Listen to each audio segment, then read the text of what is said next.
حضرت عمر بن عبدالعزیز رحمۃ اللہ علیہ نے ایک دن عصر کی نماز میں دیر کی، پس عروہ بن زبیر رضی اللہ عنہ کے پاس تشریف لے گئے اور انہوں نے بتایا کہ اسی طرح مغیرہ بن شعبہ رضی اللہ عنہ نے ایک دن عراق کے ملک میں نماز میں دیر کی تھی جب وہ عراق میں حاکم تھے۔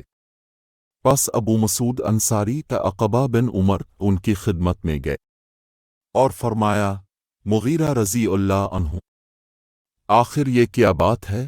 کیا آپ کو معلوم نہیں کہ جب جبریل علیہ السلام تشریف لائے تو انہوں نے نماز پڑھی اور رسول کریم نے بھی نماز پڑھی، پھر جبریل علیہ السلام نے نماز پڑھی تو نبی نے بھی نماز پڑھی، پھر جبریل علیہ السلام نے نماز پڑھی تو نبی نے بھی نماز پڑھی، پھر جبریل علیہ السلام نے کہا کہ میں اسی طرح حکم دیا گیا ہوں۔ اس پر حضرت عمر بن عبدالعزیز رحمۃ اللہ علیہ نے عروہ سے کہا، معلوم بھی ہے آپ کیا بیان کر رہے ہیں؟ کیا جبریل علیہ السلام نے نبی کو نماز کے اوقات عمل کر کے بتلائے تھے؟ عروہ نے کہا کہ ہاں، اسی طرح بشیر بن ابی مسعود رضی اللہ عنہ اپنے والد کے واسطہ سے بیان کرتے تھے۔ عروہ رحمۃ اللہ علیہ نے کہا کہ مجھ سے عائشہ رضی اللہ عنہا نے بیان کیا کہ رسول اللہ عصر کی نماز اس وقت پڑھ لیتے تھے جب ابھی دھوپ ان کے حجرہ میں موجود ہوتی تھی، اس سے بھی پہلے کہ وہ دیوار پر چڑھے۔ عبدالقیس کا وفد رسول کریم کی خدمت میں آیا اور کہا کہ ہم اس ربیہ قبیلہ سے ہیں اور ہم اب کی خدمت میں صرف حرمت والے مہینوں ہی میں حاضر ہو سکتے ہیں، اس لیے اب کسی ایسی بات کا ہمیں حکم دیجیے جسے ہم اب سے سیکھ لیں اور اپنے پیچھے رہنے والے دوسرے لوگوں کو بھی اس کی دعوت دے سکیں۔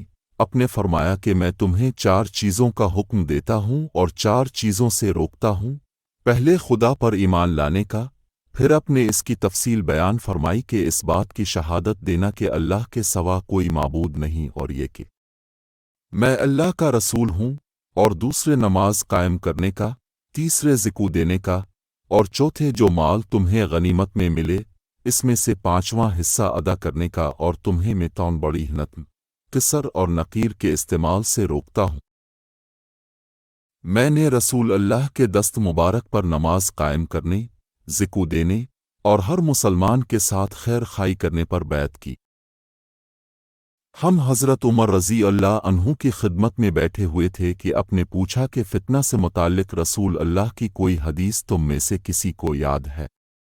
میں بولا، میں نے اسے اسی طرح یاد رکھا ہے جیسے آن حضور نے اس حدیث کو بیان فرمایا تھا۔ حضرت عمر رضی اللہ عنہ بولے کہ تم رسول اللہ سے فتن کو معلوم کرنے میں بہت بے باک تھے۔ میں نے کہا کہ انسان کے گھر والے، مال، اولاد اور پڑوسی سب فتنہ کی چیز ہیں، اور نماز، روزہ، صدقہ، اچھی بات کے لیے لوگوں کو حکم کرنا اور بری باتوں سے روکنا ان فتنوں کا کفارہ ہے۔ حضرت عمر رضی اللہ عنہ نے فرمایا کہ میں تم سے اس کے متعلق نہیں پوچھتا، مجھے تم اس فتنہ کے بارے میں بتلاؤ جو سمندر کی موج کی طرح ٹھاٹھیں مارتا ہوا بڑھے گا۔ اس پر میں نے کہا کہ امیر المومنین، آپ اس سے خوف نہ کھائیے، آپ کے اور فتنہ کے درمیان ایک بند دروازہ ہے۔ پوچھا کیا وہ دروازہ توڑ دیا جائے گا؟ آپ صرف کھولا جائے گا؟ میں نے کہا کہ توڑ دیا جائے گا۔ حضرت عمر رضی اللہ عنہ بول اٹھے کہ پھر تو وہ کبھی بند نہیں ہو سکے گا۔ شقیق نے کہا کہ ہم نے حذیفہ رضی اللہ عنہ سے پوچھا، کیا حضرت عمر رضی اللہ عنہ اس دروازہ کے متعلق کچھ علم رکھتے تھے؟ تو انہوں نے کہا کہ ہاں، بالکل اسی طرح جیسے دن کے بعد رات کے آنے کا۔ میں نے تم سے ایک ایسی حدیث بیان کی ہے جو قطعاً غلط نہیں ہے۔ ہمیں اس کے متعلق حذیفہ رضی اللہ عنہ سے پوچھنے میں ڈر ہوتا تھا کہ دروازہ سے کیا مراد ہے، اس لیے ہم نے مسروق سے کہا کہ وہ پوچھیں۔ انہوں نے دریافت کیا تو اپنے بتایا کہ وہ دروازہ خود حضرت عمر رضی اللہ عنہ ہی تھے۔ ایک شخص نے کسی غیر عورت کا بوسہ لے لیا اور پھر نبی کریم کی خدمت میں آیا اور آپ کو اس حرکت کی خبر دے دی۔ اس پر اللہ تعالیٰ نے یہ آیت نازل فرمائی کہ نماز دن کے دونوں حصوں میں قائم کرو اور کچھ رات گئے بھی اور بلاشبہ نیکیاں برائیوں کو مٹا دیتی ہیں۔ اس شخص نے کہا کہ یا رسول اللہ، کیا یہ صرف میرے لیے ہے؟ تو آپ نے فرمایا کہ نہیں، بلکہ میری تمام امت کے لیے یہی حکم ہے۔ میں نے نبی سے پوچھا کہ اللہ تعالیٰ کی بارگاہ میں کون سا عمل زیادہ محبوب ہے؟ آپ نے فرمایا کہ اپنے وقت پر نماز پڑھنا۔ پھر پوچھا اس کے بعد؟ فرمایا والدین کے ساتھ نیک معاملہ رکھنا۔ پوچھا اس کے بعد؟ آپ نے فرمایا کہ اللہ کی راہ میں جہاد کرنا۔ ابن مسعود رضی اللہ عنہ نے فرمایا کہ حضرت نے مجھے یہ تفصیل بتائی، اور اگر میں اور سوالات کرتا تو آپ اور زیادہ بھی بتلاتے، لیکن میں نے بطور ادب خاموشی اختیار کی۔ اب فرماتے تھے کہ اگر کسی شخص کے دروازے پر نہر جاری ہو اور وہ روزانہ اس میں 5 دفعہ نہائے تو تمہارا کیا گمان ہے؟ کیا اس کے بدن پر کچھ بھی میل باقی رہ سکتا ہے؟ صحابہ نے عرض کی کہ نہیں یا رسول اللہ، ہرگز نہیں۔ آپ نے فرمایا کہ یہی حال 5 وقت کی نمازوں کا ہے، کہ اللہ پاک ان کے ذریعہ سے گناہوں کو مٹا دیتا ہے۔ میں نبی کے عہد کی کوئی بات اس زمانہ میں نہیں پاتا۔ لوگوں نے کہا نماز تو ہے۔ فرمایا اس کے اندر بھی تم نے کر رکھا ہے جو کر رکھا ہے۔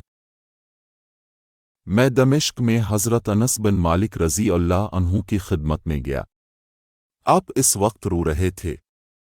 میں نے عرض کیا کہ آپ کیوں رو رہے ہیں؟ انہوں نے فرمایا کہ نبی کریم کے عہد کی کوئی چیز اس نماز کے علاوہ اب میں نہیں پاتا، اور اب اس کو بھی ضائع کر دیا گیا ہے۔ اور بکر بن خلف نے کہا کہ ہم سے محمد بن بکر برسانی نے بیان کیا کہ ہم سے عثمان بن ابی رود نے یہی حدیث بیان کی۔ نبی کریم نے فرمایا کہ جب تم میں سے کوئی نماز میں ہوتا ہے تو وہ اپنے رب سے سرگوشی کرتا رہتا ہے، اس لیے اپنی داہنی جانب نہ تھوکنا چاہیے، لیکن بائیں پاؤں کے نیچے تھوک سکتا ہے۔ آن حضور نے فرمایا کہ سجدہ کرنے میں اعتدال رکھو، سیدھی طرح پر کرو، اور کوئی شخص تم میں سے اپنے بازوؤں کو کتے کی طرح نہ پھیلائے۔ جب کسی کو تھوکنا ہی ہو تو سامنے یا داہنی طرف نہ تھوکے، کیونکہ وہ نماز میں اپنے رب سے پوشیدہ باتیں کرتا رہتا ہے۔ اور سعید نے قتادہ رضی اللہ عنہ سے روایت کر کے بیان کیا کہ آگے سامنے نہ تھوکے، البتہ بائیں طرف پاؤں کے نیچے تھوک سکتا ہے۔ اور شعبہ نے کہا کہ اپنے سامنے اور دائیں جانب نہ تھوکے، بلکہ بائیں طرف پاؤں کے نیچے تھوک سکتا ہے۔ اور حمید نے انس بن مالک رضی اللہ عنہ سے وہ نبی سے روایت کرتے ہیں کہ قبلہ کی طرف نہ تھوکے اور نہ دائیں طرف، البتہ بائیں طرف پاؤں کے نیچے تھوک سکتا ہے۔ آپ نے فرمایا جب گرمی تیز ہو جائے تو نماز کو ٹھنڈے وقت میں پڑھو، کیونکہ گرمی کی تیزی جہنم کی آگ کی بھاپ سے ہوتی ہے۔ آپ نے فرمایا جب گرمی تیز ہو جائے تو نماز کو ٹھنڈے وقت میں پڑھو، کیونکہ گرمی کی تیزی جہنم کی آگ کی بھاپ سے ہوتی ہے۔ کہ نبی کے مؤذن بلال نے ظہر کی اذان دی تو آپ نے فرمایا کہ ٹھنڈا کر، آئیے فرمایا کہ انتظار کر، اور فرمایا کہ گرمی کی تیزی جہنم کی آگ کی بھاپ سے ہے۔ اس لیے جب گرمی سخت ہو جائے تو نماز ٹھنڈے وقت میں پڑھا کرو۔ پھر ظہر کی اذان اس وقت کہی گئی جب ہم نے ٹیلوں کے سائے دیکھ لیے۔ جب گرمی تیز ہو جائے تو نماز کو ٹھنڈے وقت میں پڑھا کرو، کیونکہ گرمی کی تیزی دوزخ کی آگ کی بھاپ کی وجہ سے ہوتی ہے۔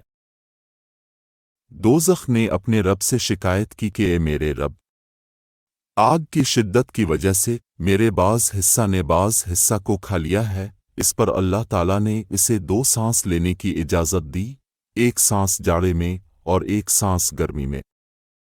اب انتہائی سخت گرمی اور سخت سردی جو تم لوگ محسوس کرتے ہو وہ اسی سے پیدا ہوتی ہے۔ نبی نے فرمایا کہ گرمی کے موسم میں ظہر کو ٹھنڈے وقت میں پڑھا کرو، کیونکہ گرمی کی شدت جہنم کی بھاپ سے پیدا ہوتی ہے۔ اس حدیث کی مطابقت سفیان ثوری، یحییٰ اور ابووانا نے امش کے واسطہ سے کی ہے۔ ہم ایک سفر میں رسول اللہ کے ساتھ تھے۔ مؤذن نے چاہا کہ ظہر کی اذان دے، لیکن آپ نے فرمایا کہ وقت کو ٹھنڈا ہونے دو۔ مؤذن نے تھوڑی دیر بعد پھر چاہا کہ اذان دے، لیکن اپنے فرمایا کہ ٹھنڈا ہونے دو۔ جب ہم نے ٹیلے کا سایہ ڈھلا ہوا دیکھ لیا تب اذان کہی گئی۔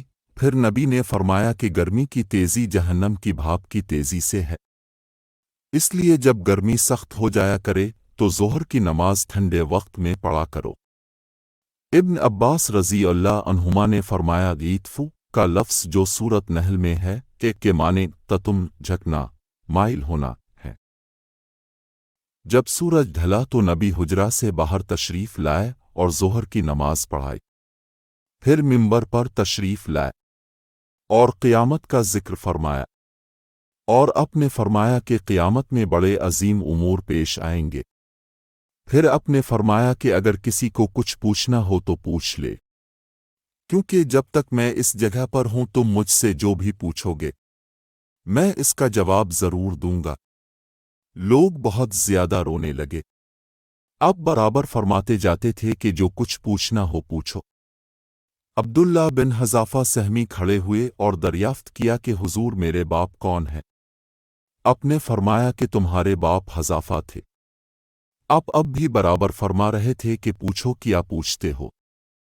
اتنے میں عمر رضی اللہ عنہ ادب سے گھٹنوں کے بل بیٹھ گئے اور انہوں نے فرمایا کہ ہم اللہ تعالیٰ کے مالک ہونے، اسلام کے دین ہونے اور محمد کے نبی ہونے سے راضی اور خوش ہیں۔